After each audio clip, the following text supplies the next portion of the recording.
Like all the characters of the Bible, Jeremiah and Moses lived a long time ago, but I believe their stories have something to teach us today. Stay tuned.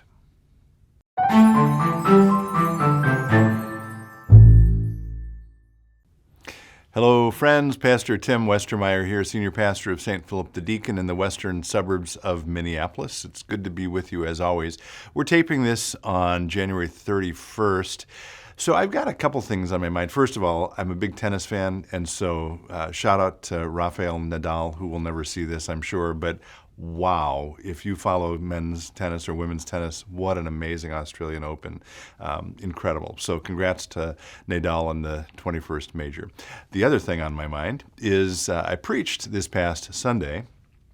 I think I've mentioned this before, but one of the, I guess I'll call it the occupational hazards, I don't mean that in a negative way, it's just a sort of fact of life for those of us who are preachers, is that, you do a lot of preparation and research leading up to a sermon, and inevitably, there's a lot of stuff that ends up on the cutting room floor. So this past weekend, the gospel reading was about Jesus' first sermon, let's call it, in the Gospel of Luke, the 4th chapter.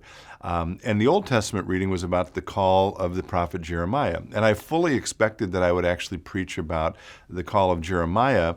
And, things develop over the course of the week. And in the end, I really focused my attention much more, well, entirely actually, on the gospel reading. And you can listen to that sermon if you're interested up here. So I thought I would just say a couple of things about the Old Testament reading from this past weekend, about the call of Jeremiah. And I actually want to say something about it and the call of Moses as well, because there are some parallels. So a few similarities that I want to lift up, which I think are relevant for us in our own lives of faith. Not that maybe we're called to be prophets exactly, but I absolutely believe that God calls each of us to do some kind of work on God's behalf in our own lives. And I think there are these similar parallels or dynamics that happen for all of us. So the first thing that happens in both the case of Jeremiah and Moses is that God does precisely that. God calls them. He invites them into some work. In Jeremiah, this is Jeremiah 1, chapter 1, verse 5. Before I formed you in the womb, God says to Jeremiah, I knew you, and before you were born, I consecrated you. I appointed you a prophet to the nations. I have work for you to do, Jeremiah. Similarly, in the case of the story of Moses, and by the way, I'll remind you, if you haven't seen it, there's a great film about Moses called The Prince of Egypt, which does this call event of Moses unbelievably well. It's animated, but it's a very powerful scene, so I would commend that to you. So God here is talking about how the cry of his people under the slavery of Pharaoh has come to him, and he says to Moses, so come, this is Exodus chapter 3, verse 10, so come or so go, he says to Moses, I will send you to Pharaoh to bring my people, the Israelites, out of Egypt. Okay? So both in Jeremiah and in Moses, there's the call.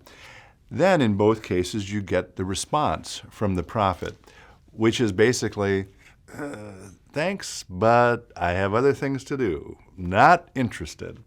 So Jeremiah, again, back to Jeremiah chapter 1, then I, Jeremiah, this is verse 6, then I, Jeremiah, said, Ah, Lord God, truly I do not know how to speak, for I am only a boy, right? And similarly, Moses says, this is Exodus chapter 3, verse 11, but Moses said to God, who am I that I should go to Pharaoh and bring the Israelites out of Egypt, right?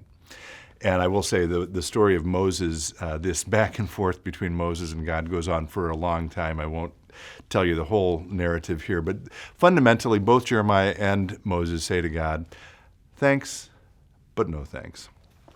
I think the quote we had on the bulletin from this weekend from Frederick Buechner, one of my favorite authors, was, no prophet is on record as having requested the job, something like that, right? And then the third move, God responds to Jeremiah and Moses' negative response, saying, nope, not interested, find someone else, by saying something very simple. Do not be afraid, for I am with you, to Jeremiah, is the basic message. Do not be afraid, for I am with you. And in Moses, again, Exodus chapter 3, verse 12, God said, I will be with you. So for us, I just guess I want to suggest today, I do believe that God is calling you to some kind of work. Maybe it's a continuation of work you're doing. Maybe it's something new that God is inviting you to.